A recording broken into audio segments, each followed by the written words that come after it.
Hello, hello, hello. Welcome to another amazing episode of Talent Takeover Unfiltered. We are back in Audit, and we are with Dr. Benjamin Ritter, and he is going to talk about how to develop talent through coaching. Welcome to Talent Takeover Unfiltered. When it comes to working hard and keeping it real, we know our shit. Self-care, happiness, inner peace, and time. I'm Brianna Rooney, and this is Taylor Bradley. Hey, y'all. And we have thrived in chaos and turned it into an art form. So Taylor, what are we doing here today? We're here to give you a raw, under-the-hood view of all things recruiting and finally give credit where credit is due to a long underrated industry that's full of quote-unquote experts. All right. Well, then let's take this show to the road. So I am jazzed about this. How's everyone doing? Doing well. How about you, Ben? Doing good. I got my jazz hands going. Jazz hands, jazz Feeling hands. jazzed. Well, lucky for the listeners, they can also watch your jazz hands on the Millionaire Recruiter YouTube channel. So there you go. Feel free. Ooh. Ooh, And the all snaps. the jazz Our hands snaps. then. Yes. Snaps, jazz hands. We need to put some theater music or show tunes with it. Love it. Yeah. Really excited for this episode today, guys. And make sure you listen all the way through to the end for Dr. Ben's Broke to Boss tip of the week. So let's get right into it. How to develop talent through coaching. So what made you pick this topic to chat about today? Yeah, so I initially started my career in organizational leadership and talent development as a coach. And I didn't really know that this is the field that I was going to go in. If we get in our little time machine and, we step out maybe in around 2006-ish, 2005 probably, I started diving into the field of personal development because I wasn't happy. I wasn't confident. I didn't have a clarity around what I wanted to do in my career. I initially wanted to be a professional soccer player, and that's actually what I dedicated my life to. When I realized that I lost my purpose, which, by the way, the worst advice you can ever be given is find your purpose. I didn't know who I was and had to figure that out. Get back in the time machine, fast forward. I was unhappy in healthcare. I was dreading work each and every single day. I'd go into work. I had a great job. I was successful professionally. I was an executive, but all around me, leadership was pretty destructive. It was a pretty negative work environment. And I never really chose that career path. That career path tended to really choose me. And I kind of took it because it was the best thing at the time. And so I did a hard career audit, wondering where I was passionate, what I enjoyed. And I realized, well, coaching, I also had a side business at the time as a coach in a different space. And then I had a coach at the time within our corporation. I was selected for an emerging leadership program.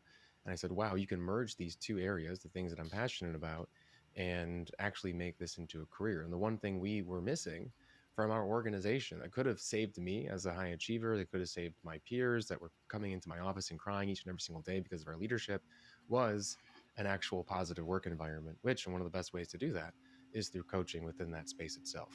Because there's a big difference between management, mentorship, and leadership, especially if you tag on coaching. One of the things you said So that's... I actually... Sorry, go ahead. We do this all the time. Go. I know.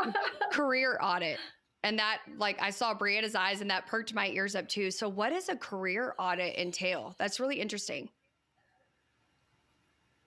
Part of coaching in the workplace is actually just having a conversation with your direct reports, with even your peers, and getting curious about what their strengths are, what energizes them, what's draining them, where they find enjoyment. And a career audit that you can do for yourself, which a leader should be doing for you to help craft an environment that is more motivating for you, really just asks those main questions that relate to job satisfaction. So the three main pillars, it's your actual work. So what do you really enjoy and what drains you? What do you want to learn? So what kind of work do you want to learn in the future? And do you have the resources to actually do that type of work that you love and that you want to work towards? So do that audit, ask that big question, because you're going to get a lot of really great information about the things that really fill you up each and every single day. And you are empowered and accountable to change your work to be best fit for you. And that can mean for either finding it in your next job or creating it in your current job. The second pillar is social relationships. You do a career audit of who do I love working with? Who's really draining for me? Who do I want to meet? And in terms of social relationships, that involves your environment. So what sort of organizations do I want to be around? And then the next piece is meaning. So what drew me to this career in the first place? What am I really passionate about? Has that changed? What's piquing my interest? What areas might I need to explore? And so you ask yourself these questions, you do a career audit, and a lot of that involves even looking at past positions, past projects, past people you've engaged with, even what podcasts you listen to, such as this.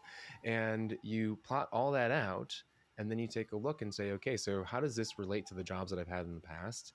How does that relate to my levels of satisfaction and happiness right now? If you've had none of it ever, then you really pretty much will have a direction to start getting curious about. But you may find that there's really high moments and low moments within your career so far. If you've been working for, I'd say, at least over 5 to 6 years, and you can use that information to then say, what really should I be doing next? So you do this career audit to find your career sweet spot to then help you really choose what you want to do next in your career, either at your current job, because you can fix your current job, you can craft it, or for what you want to do next and what opportunities you want to explore.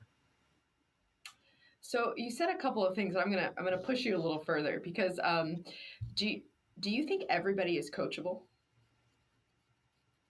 When people want to be coached. Right. So how do you deal with someone that sits in front of you and you're just like, oh my God, like week after week, like I just don't know what to do with this person? Well, coaching is an engagement tool. So if we're going to just take a step back and what is coaching? Coaching is basically creating awareness and growth within an individual. It's not giving them advice, it's asking them questions because you believe that the person has the information within themselves to be able to accomplish what's bothering them and what they're struggling with.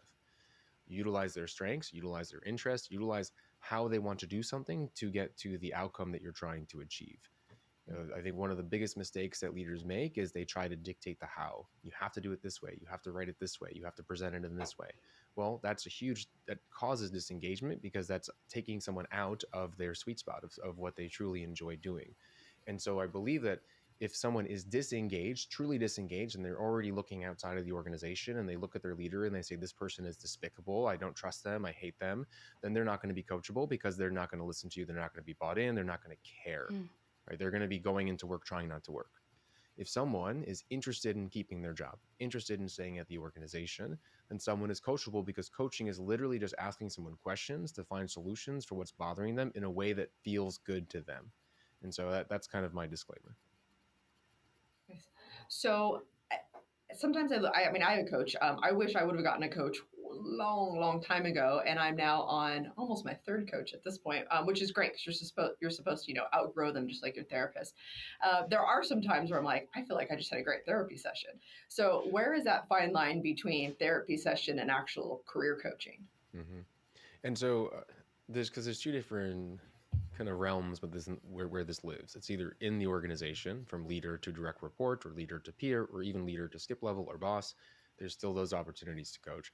And then there's career coach to client, which are very differently, you navigate them differently and they have different goals and such. So where would you appreciate to focus right now? Like what path should we go down? That's a good question. Well, let's stay in your genius, which is what, internal, right? Or well, I do internal and external. Yeah. So what I truly care about is helping people craft a career for whatever it is that they want to do and help organizations become places where people can do that at. So because organizations can empower individuals and coach them to basically create whatever it is that they might be seeking outside of their current organization. Most people tend to leave that think that the solution is the way out because they've built up such a strong belief system and negativity towards their leaders, towards their peers, towards the organization due to disappointment or no recognition or non-constructive recognition, or really bad feedback. And so they build up this story of the only solution is to go out the door. And you see this a lot also during recessions where people think the only solution is to create my own business. And so those are fine because they're tools to motivate and they're tools to keep people moving along their career path towards what interests them. And anything will work out if you want it to work out. Just in terms of this mindset, but it does limit you in terms of what you potentially could be building within an organization. So there's kind of like I focus on both ends of that spectrum. Interesting. I lean towards wanting to know more about the external. Because I do think that there's we could rabbit hole down internal all day long because I think a lot of it just depends on the organization. It depends on the people. We can go down quiet quitting and all of that stuff, but let's do external. Let's do it. Okay. So can you repeat the question for me? If I could remember the question. No, I wanted to know what's the difference between, the fine line between therapist and career coaching, because I mean, everyone says business is not business, or